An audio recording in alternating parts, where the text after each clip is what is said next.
You wake up tomorrow and discover that your profession no longer exists. You were not fired. There was no economic collapse. There was no warning. It is as if your entire profession was erased from reality, like it never existed at all. It sounds like science fiction. It sounds dramatic. It sounds impossible. But maybe it is time to stop thinking of it as fiction, because we are standing at the edge of the biggest transformation in human history. A shift so deep and so fast that it will make the Industrial Revolution look slow and gentle. In the next 6 years, many of the things you believe are stable, permanent, and predictable in your daily life may simply disappear. Not slowly, not politely, but suddenly. And the most uncomfortable truth is not that this change is coming. The most frightening truth is that most of us are not ready for it at all. Think about your morning routine. You wake up, you check your phone, you scroll through messages, you look at the news, maybe you drink coffee while planning your day in your head. You know your tasks, you know your meetings, you know the type of problems you will probably face. There is comfort in this structure. There is safety in this repetition. You spent years building skills. You studied, you trained, you improved. You built a professional identity. You built relationships inside clear hierarchies. You know your role. You know your value. Your sense of self is deeply connected to what you do. When someone asks who you are, you answer with your profession. You are a manager, a teacher, a developer, a designer, a consultant, a doctor. Work is not just a way to earn money. It is the foundation of identity, respect, and belonging. Now imagine that foundation cracking. Humanity has experienced big changes before. Around 12,000 years ago, humans moved from hunting and gathering to agriculture. Tribes stopped wandering and built villages. People who followed animals across open land began planting crops and raising animals. That change reshaped everything. It changed food systems, family structures, property, power, and even belief systems. It changed what it meant to live as a human. Then came the Industrial Revolution. Farmers left fields and entered factories. Life began to follow machines instead of seasons. Time stopped being guided by sunrise and sunset. It became controlled by factory clocks. Cities expanded. Smoke filled the sky. Work became mechanical, repetitive, and scheduled. Society reorganized itself around production. But here is the important difference. Those revolutions moved slowly. A person could adapt across a lifetime. A father and son often lived similar lives. Skills changed gradually. Institutions had time to adjust. Education evolved step by step. Governments slowly reacted. There was friction, yes. There was suffering, yes. But there was time. Today, time is the one thing we do not have. The revolution happening now does not move in a straight line. It moves exponentially. That means each improvement makes the next improvement faster. It is not like walking forward. It is like standing on ice that suddenly cracks and collapses. The pace is not steady. It accelerates. At the center of this acceleration is something we all talk about, but few fully understand: artificial intelligence. For many years, artificial intelligence felt distant. It was something researchers discussed in universities. It was something we saw in movies.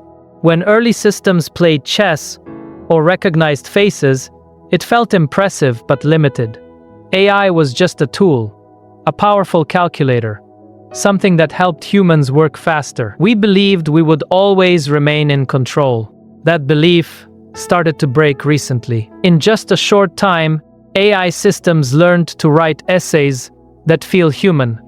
They create images that look real, but show people who never existed. They compose music. They design buildings. They solve complex math. They write computer code. They analyze legal contracts. They draft business strategies. And this is not the final stage. This is the beginning. Each new model is not just slightly better, it is dramatically more capable. What once took months to develop now takes weeks. What once required massive resources can now be done with less. And more importantly, these systems are beginning to assist in improving themselves. That creates a feedback loop. Improvement speeds up improvement.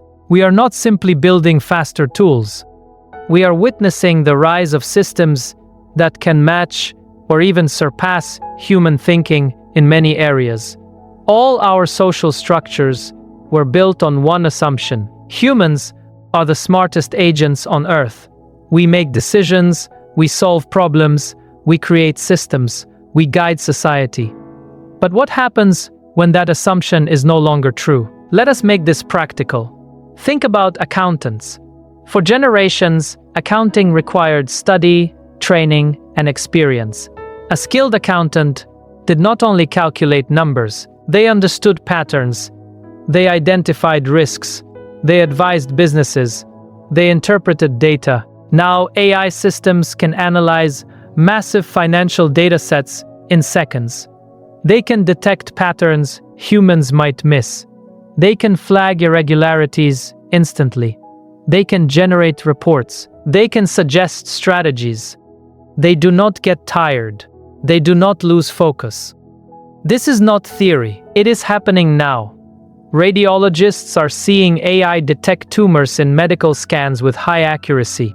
Lawyers are watching automated systems review contracts in minutes instead of days. Journalists see algorithms generating news summaries. Teachers face students who use AI tutors available all day and night. Designers watch AI create logos and layouts instantly. Programmers see code generated in seconds. Translators watch systems convert languages smoothly. Consultants see AI build business plans. The list grows every month. And it is not only about replacing tasks, it is about reshaping identity. For centuries, work has been central to meaning. It structures time.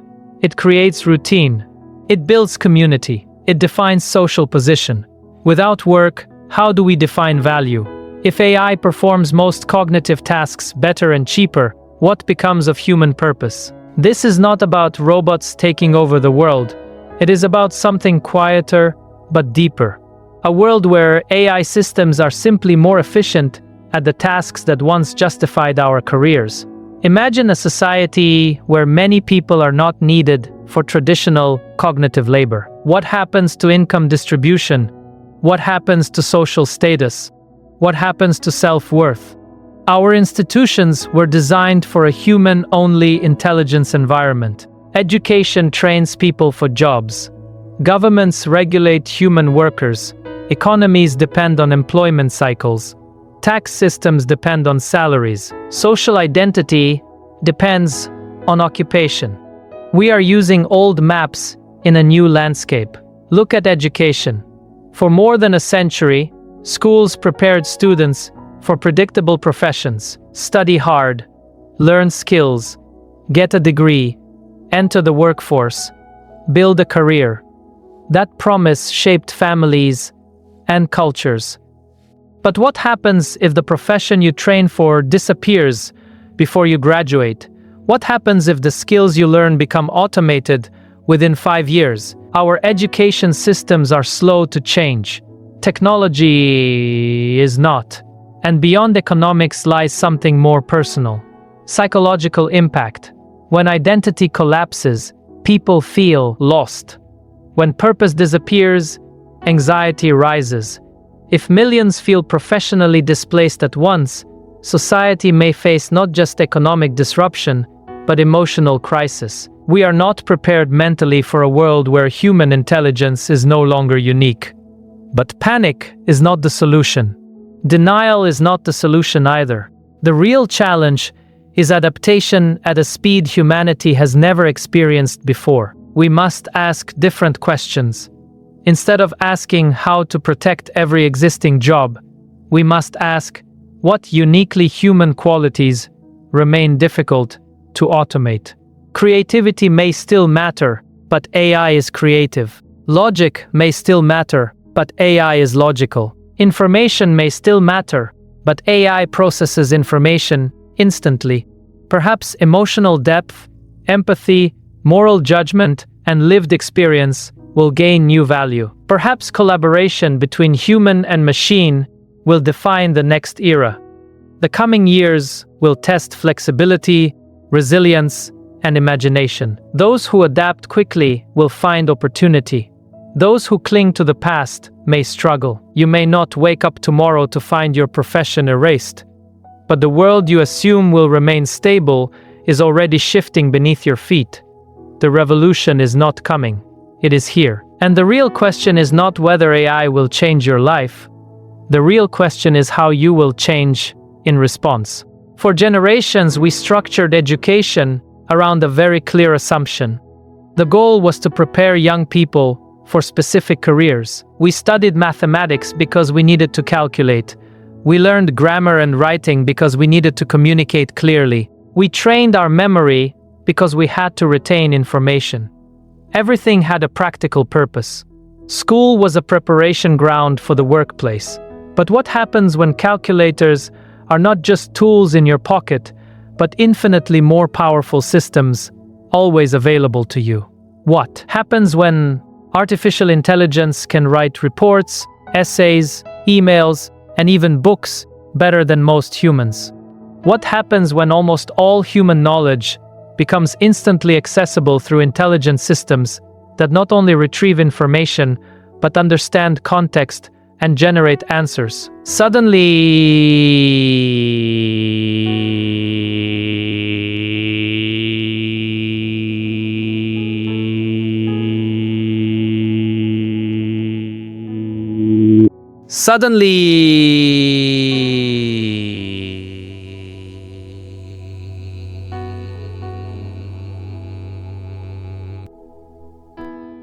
But the way knowledge is applied in the real world is changing at a speed we have never seen before. It is like training knights in sword fighting at the exact moment gunpowder changes warfare forever. The discipline may be admirable. The skill may be beautiful, but its practical relevance begins to disappear. And this shift does not stop at education or work. It moves into something much more personal. It moves into human relationships. AI is already entering our emotional lives. There are people who form deep emotional bonds with AI chatbots. They talk to them daily. They share fears, dreams, loneliness. Some even prefer them over human companions. Why? Because these systems are always available. They do not judge. They do not get tired. They can be customized to respond in exactly the way a person desires. Dating applications now use AI to optimize matches. They suggest opening lines. They analyze personality patterns. Social media platforms use intelligent algorithms to decide what you see, what you feel, what you become angry about, what you celebrate. These systems are shaping perception quietly, constantly.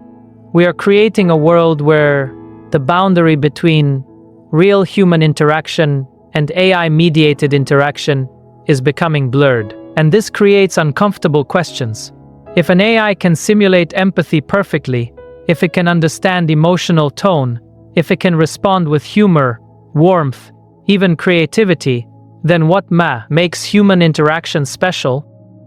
What makes it different? If you laugh at a joke written by an AI, is that laugh less real? If you feel understood by a machine, is that feeling less meaningful? If an AI friend remembers every detail of your life and responds with perfect attention, is that connection somehow inferior? Pause for a moment and ask yourself honestly, what part of this transformation creates unease inside you? Is it your job, your identity, your sense of purpose? Do you sometimes lie awake at night wondering what happens when machines outperform you in almost every measurable way? Many people keep these fears silent. In a world that celebrates innovation, Doubt can feel like weakness. Concern can feel like resistance. But your unease is not irrational. It is shared quietly by millions. Yet the issue goes deeper than employment or social media. We may be witnessing the end of a geological era. For around 70,000 years, since humans developed complex language and symbolic thinking, Homo sapiens has been the only species capable of advanced abstract reasoning, large-scale cooperation, long-term planning, and cultural creation. This uniqueness shaped everything. Our religions assumed humans were chosen, our philosophies placed us at the center, our political systems assumed human superiority. Even our moral frameworks were built on the belief that we are special. But what if we are not special anymore? What if we create intelligence that not only equals us, but surpasses us in nearly every cognitive ability? What happens to our sense of meaning then? What happens to our stories about ourselves? History shows a clear pattern. When one species develops superior capabilities, it dominates. Humans domesticated animals. We reshaped ecosystems. We justified this domination by pointing to our intelligence. We were more capable, therefore we led. Now, we may be creating entities that surpass us intellectually. If intelligence justified our dominance, what happens when we are no longer at the top? Will advanced AI systems see us as collaborators, as dependents, as distractions, or simply as irrelevant? This is not fantasy. It is a strategic question. Once intelligence beyond human level emerges, control may become impossible. It is like trying to negotiate with a system that understands every possible outcome better than you do. It is like playing chess against an opponent who sees every move before you make it. And the situation becomes even more complicated. It is not only about building smarter machines, it is also about transforming ourselves. Genetic engineering is advancing. Brain-computer interfaces are being developed. Nanotechnology is progressing. Longevity research is expanding. These technologies are not separate, they are converging. Together, they could redefine what it means to be human. Imagine a near future where some individuals can upload information directly into their brains. Others might genetically design their children for enhanced intelligence or physical ability. Lifespans could extend far beyond current limits. The concept of a shared human nature could disappear. What happens to equality when differences in ability become extreme? Our political systems are built on the idea that humans are fundamentally equal in moral worth. But what if some individuals possess radically superior cognitive or biological enhancements? Can democracy function under such conditions? Can fairness survive? Now we face a critical question. In a world where artificial intelligence and human enhancement both accelerate, what exactly are we trying to preserve? Do we want to protect humanity as it exists today with all its flaws? Do we want to upgrade ourselves to compete with machines? Or do we embrace full integration between human and artificial intelligence? These decisions will not be made through a global public vote. They will be made by corporations, governments, military organizations, research institutions, and wealthy individuals. And once one group moves forward, others will feel pressure to follow. If one country enhances its military strategy using advanced AI, others must respond. If one corporation replaces thousands of employees with autonomous systems, competitors will copy. This is a new kind of evolutionary pressure. It is not natural selection. It is technological acceleration. And most of this is happening without widespread public awareness. The decisions shaping the next century are being made in boardrooms and laboratories.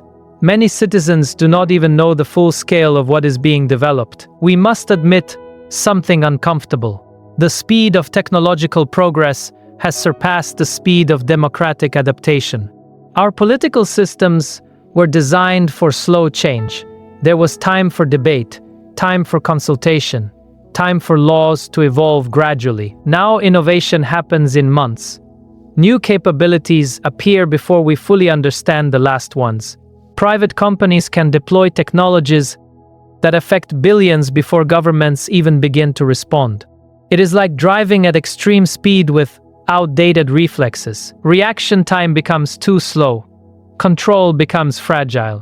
So, what can we do? How do we move forward without panic and without blindness? First, we must accept that preparing for the future by simply repeating the past no longer works. Teaching children narrow career paths is insufficient. Those careers may vanish. Instead, education must focus on adaptability, learning how to learn, critical thinking, emotional intelligence, creativity, collaboration, ethical reasoning. These skills may remain valuable even when machines perform technical tasks better than we can. Second, we must rethink work itself. For centuries, identity has been connected to productivity. People ask, "What do you do?"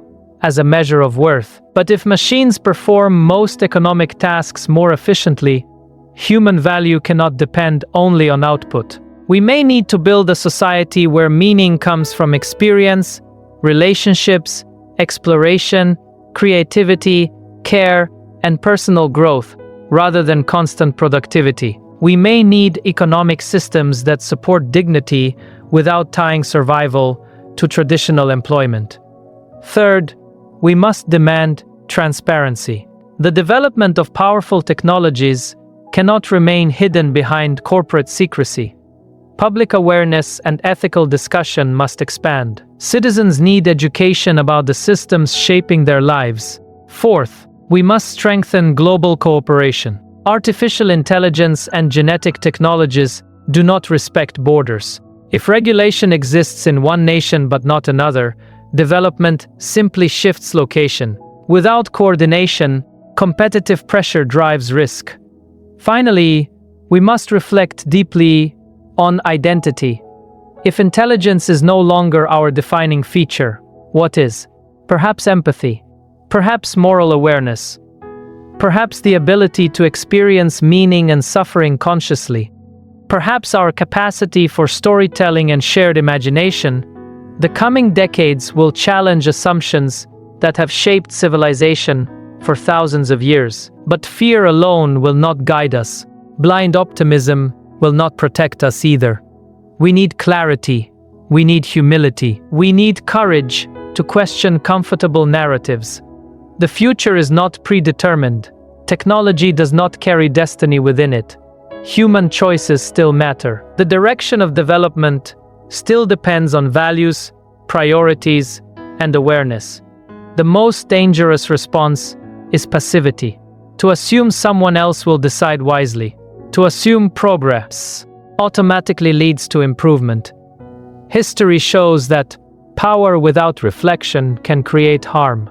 We stand at a turning point unlike any before. For the first time, humanity is creating intelligence that may exceed its own.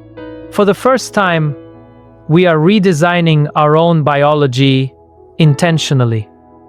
The question is not whether change will happen, it is how consciously we will guide it. This is not a story about machines replacing humans. It is a story about humans redefining themselves. The challenge is not to compete with algorithms. The challenge is to decide what kind of beings we want to become in a world where intelligence is no longer rare. And perhaps the most important question is simple. When the tools we create become more powerful than we ever imagined, will we also grow in wisdom? Because intelligence without wisdom has always been dangerous. And now, for the first time, that danger may operate at a scale beyond anything we have known. Exploration, personal creativity, spiritual growth. These words may sound gentle, almost poetic, but behind them hides a massive transformation that will shake the foundations of our economy, our politics, and our understanding of what it means to be human. If machines can produce most goods, if artificial intelligence can handle logistics, design, analysis, even creative work, then the basic structure of our economy will have to change, because our current system is built on the assumption that human labor is central, that people must work to earn income, that productivity defines value. But what happens when productivity no longer depends on us? This will require enormous changes in how resources are distributed, how income is generated, how opportunity is defined. We may need systems where basic survival is no longer tied to employment. We may need to rethink ownership, rethink taxation, rethink education, not small reform. Structural redesign. At the same time, governance itself must evolve, because the speed of technological change is already faster than the speed of political decision-making. Laws take years to draft, elections take months to organize, public debates move slowly. But artificial intelligence evolves in weeks. Algorithms update overnight. New capabilities appear suddenly. Imagine more agile forms of democracy. Systems assisted by AI that can process massive amounts of information instantly. Platforms where millions of citizens can participate directly.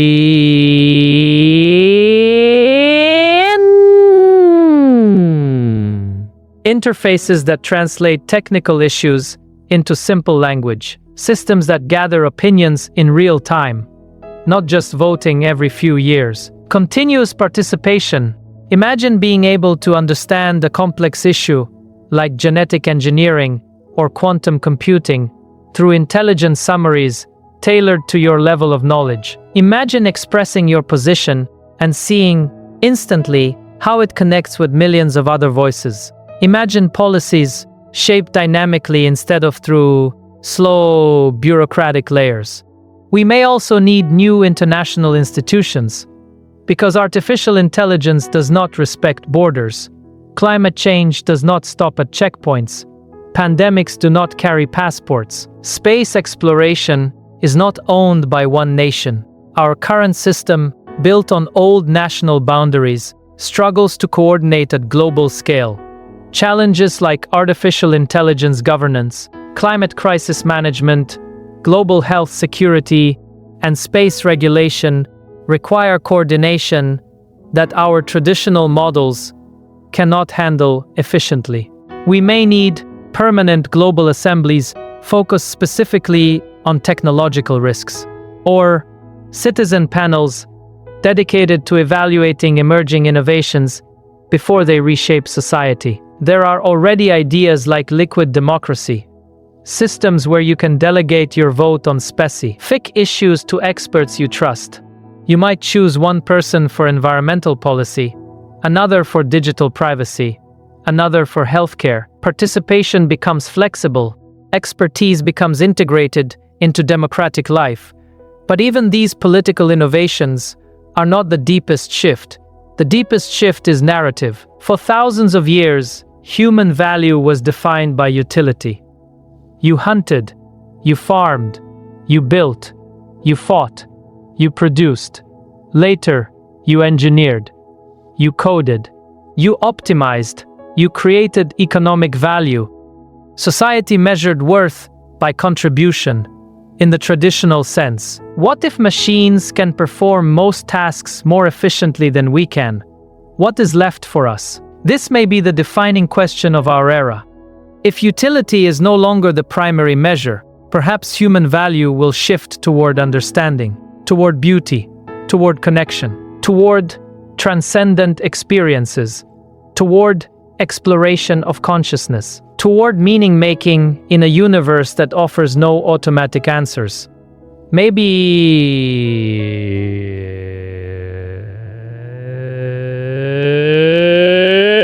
machines can simulate language, simulate art, simulate empathy, but they do not feel. They do not experience fear, love, awe, grief, wonder. They do not wake up at night questioning existence. Perhaps that is where human uniqueness remains.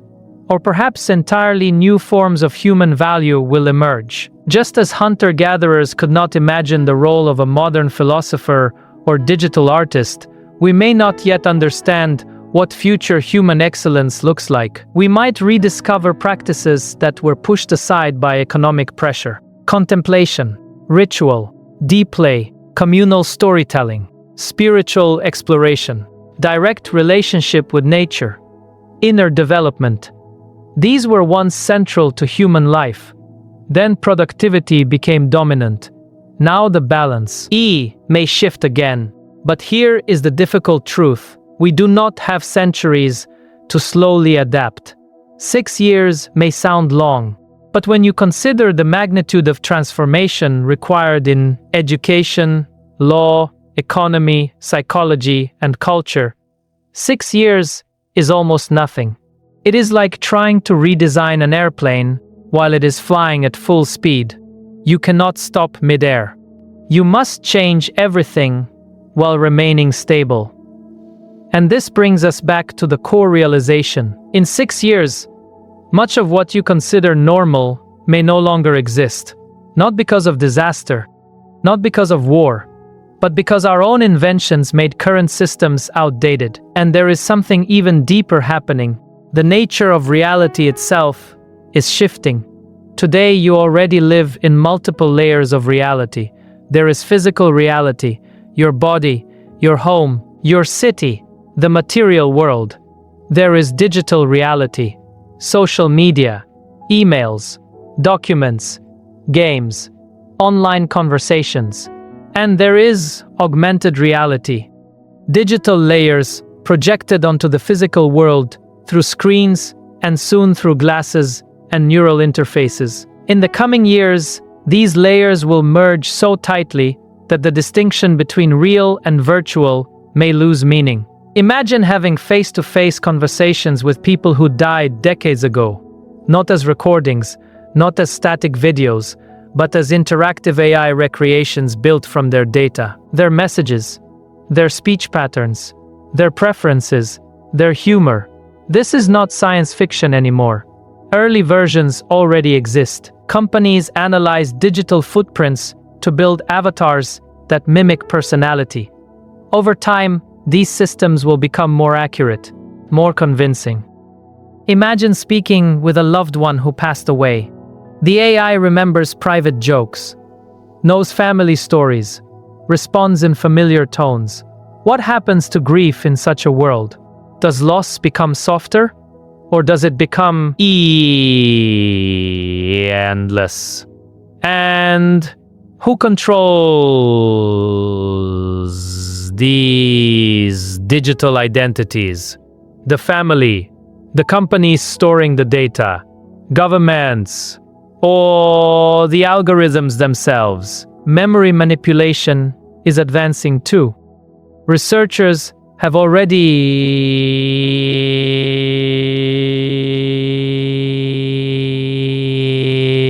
human trials for memory modification are developing. Soon, erasing traumatic memories may be possible. Adding artificial positive experiences may be possible.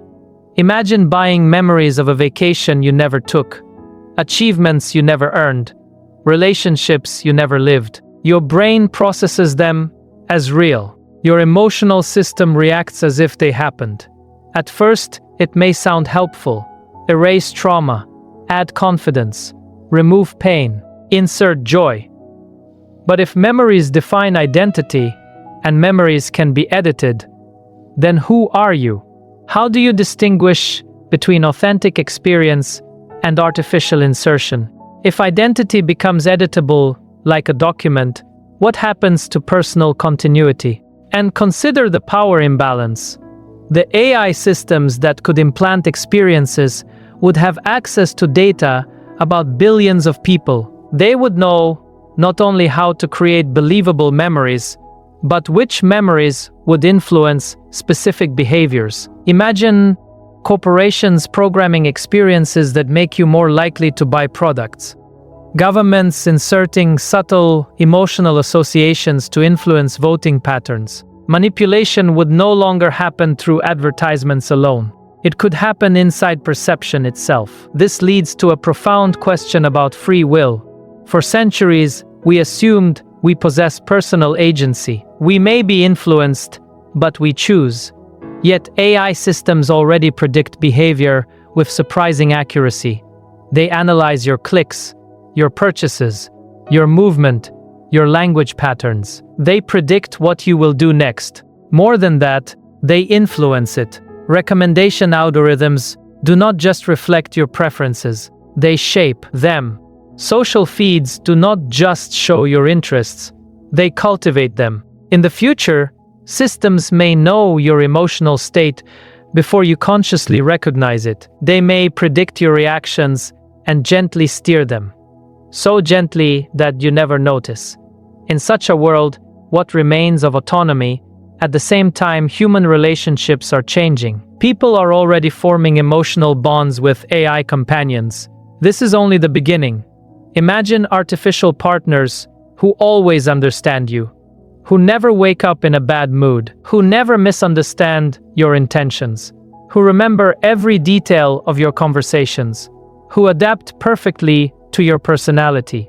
Human relationships are beautiful, but they are messy. They require compromise, patience, effort.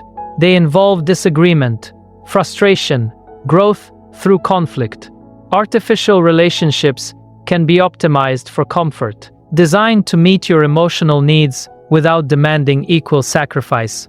For some people, this may become more appealing than real human connection. If emotional and even physical satisfaction can be achieved through artificial partners, what happens to family formation, to birth rates, to the continuation of our species?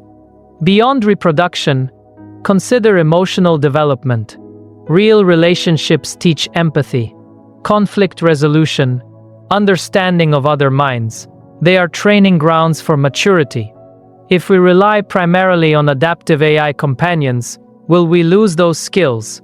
Will communities weaken? Will collective action become harder? And then there is solidarity. For all of human history, survival required cooperation. We needed each other for food, shelter, defense, child rearing. Mutual dependence created moral systems, shared responsibility, community bonds. But if AI provides most needs, if virtual reality offers endless pleasure, if artificial companions satisfy emotional desire, what incentive remains to care for strangers? Why sacrifice for the common good if your personal world feels complete? This may be the most subtle danger, not machines rebelling, but humans disconnecting from each other, retreating into personalized realities, echo chambers amplified beyond anything we know today. Social media already isolates people into opinion bubbles. Loneliness increases despite constant connectivity. Political polarization grows even with unlimited information access. Now imagine a future where each person lives inside a perfectly curated reality. Artificial companions, personalized news, custom virtual experiences. Why tolerate the frustrations of democracy, the effort of solving climate change, the responsibility of caring for vulnerable populations? If mutual dependence disappears, solidarity may weaken. And so we return to the central realization. In 6 years, the transformation may not only affect jobs or institutions, it may alter identity, reality, memory, autonomy, relationships, cooperation, the foundations of what it means to be human. This is the greatest opportunity in history. The chance to transcend disease, scarcity, ignorance, physical limitation. But it is also the greatest risk, the risk of losing meaning, losing agency, losing connection. These changes are not distant possibilities. They are already unfolding. The real question is not whether transformation will happen. It will. The question is whether we participate consciously, whether we shape the systems guiding us, whether we protect autonomy, whether we preserve empathy, whether we redefine value wisely, the window for choice may be short. The decisions made in the coming years will determine not only how we live, but whether we remain recognizably human. If you feel a quiet tension when thinking about these shifts, if you sense both excitement and fear, if you struggle to put words to the changes happening around you, you are not alone.